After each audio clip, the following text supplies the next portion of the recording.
You're listening to an interview with a featured Pride of Dakota member. Hey everyone, Scott Wild here with Pride of Dakota, and I'm sitting down today with Lois Vanderwall of Grandma's Kuchens in Westfield, North Dakota. Lois, welcome. Thank you. So you and I are sitting here in one of the double wood rooms at the Pride of Dakota annual meeting. Yes. You just came out of one of the workshops. What were you just attending? Importing, exporting, or exporting, I should say. Not exporting, the okay. Exporting. Excellent. Yes. And was the Sun Butter, was that the person that was talking? No, we had the Garrison elevator. Garrison Elevator. Oh, yeah, okay. I saw him earlier talking. Initials on it. Yeah. Something, JM. Yeah. JM. Excellent. So how was that? It was very interesting. Yes. These are great meetings. I mean, there's so much information being shared. So let's talk a little bit about what is Grandma's Kuchens. How did you get your start? How long have you been doing this? Grandma's Kuchen. Kuchen is a German coffee cake. It's one of my favorite foods on the planet. Oh, yeah. Is. Yes. Okay. And I purchased Grandma's Kuchen 5 years ago. Okay. And from a business that was in South Dakota. Okay. I was a salesman on the road, and I wanted to retire. Oh, good for you. So I purchased this company. At the time I purchased it, there were 9 businesses buying. Okay.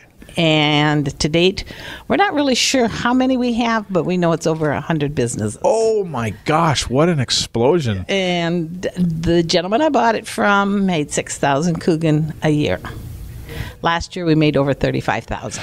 And you're doing this from Westfield, population 6. Yes. So there's you and a family of 4. No, I don't live in Westfield. Just the factories in Westfield. Just the factories in Westfield. Yes. Oh, yes. Wow.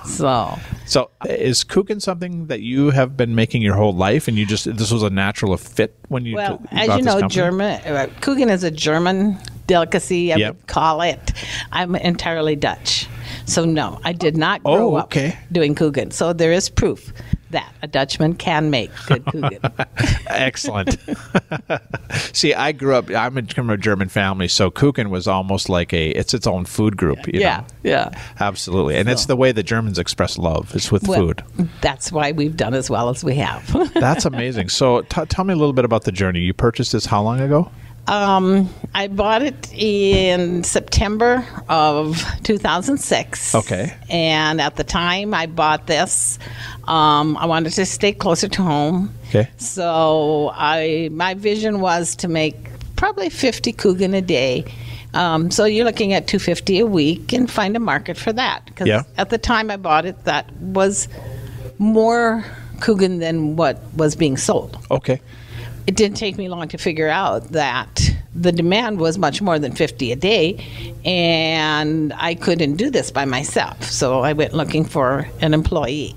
So how many employees do you have at Well, through the process, up until January 1st of this year, I have one full-time employee. Okay. But it became necessary to add a second part-time. So I now have a full-time, part-time employee working 3 days a week. So when you purchased the company in 2006, how many different flavors of Kuchen were they making? You said they were making 19,000 or something a year, but how many different flavors? We pretty much make the same amount. We've added 2 of them, so at present we have 15 flavors varieties that we make. So I'm going to say there was about 13. They had one. A caramel apple one that I dropped because it was too time consuming to continue to make. So, sure. But at the present time, we have 15 varieties that we do make. Wow, 15 varieties. That's and are they mostly fruit based, or are they a combination between like sugar Kuchen or? We do the standby, the prune, the cottage cheese, the apricot, the old standby Germans grew up with. Yep. But we've added a chocolate chip one. We've added a chocolate cherry kiss one, which is a combination of cherries and the chocolate chips. Wow. And this fall we brought on pumpkin.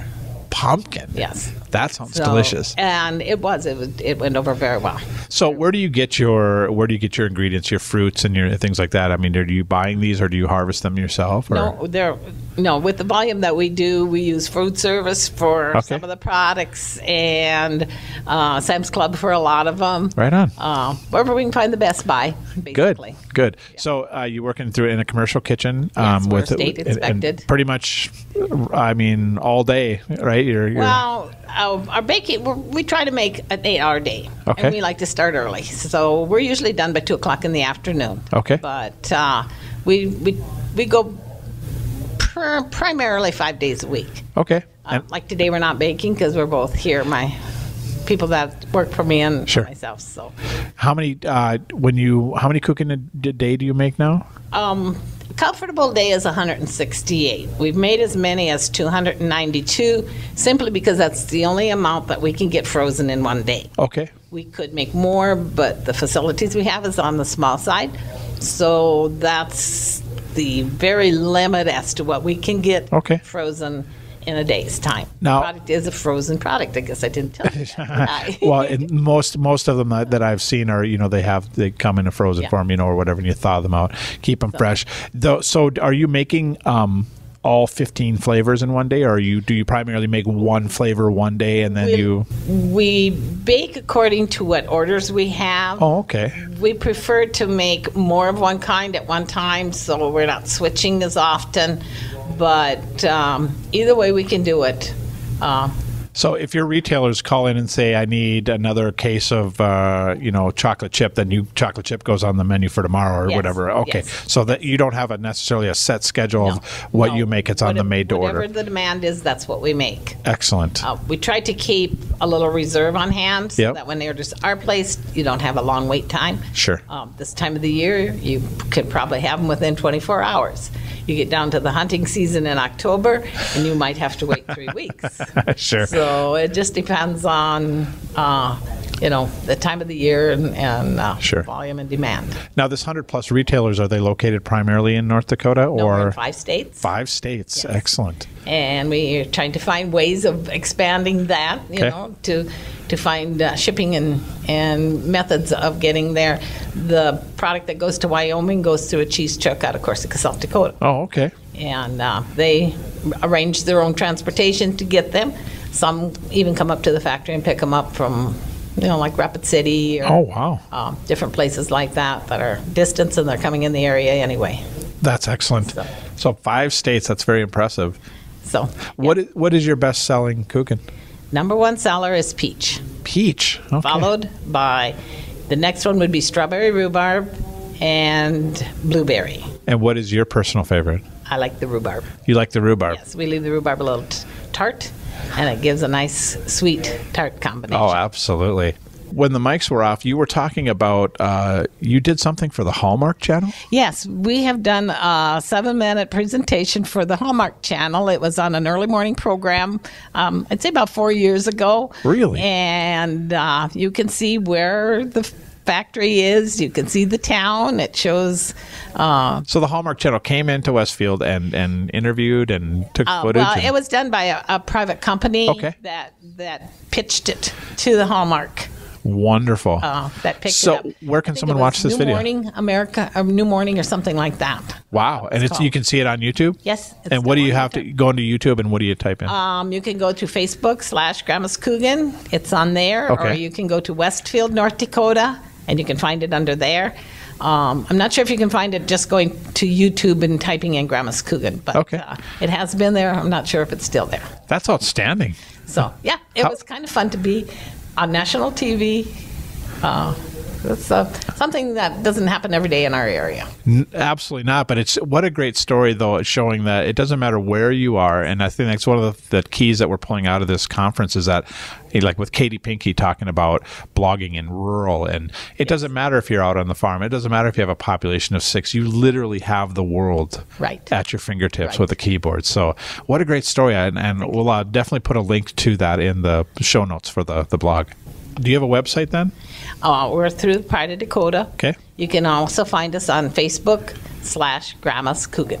Excellent. So if someone wants to order Kuchen, I mean, do they have to just buy through the retailers? No. Or no, they no, can you can call. They can call us up. The numbers on those. You want to give us a number there? I can give you a number, 701-336-7867.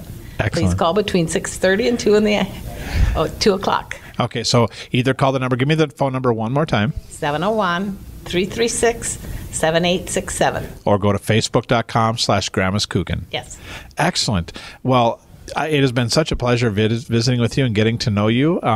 If you have any future announcements, we would welcome you back on the show at any time. This is your vehicle, so we would love to visit about new products that you have or new expansions or new exciting stories from Westfield, North Dakota, population 6. I just think that's so great. Our newest expansion is Minneapolis. Really? Fall area. We now have 10 stores buying there. You can find those on Facebook. Oh, wow. Congratulations. So, that's outstanding. Well, it's been a pleasure getting to know you, and we welcome you back anytime. Okay.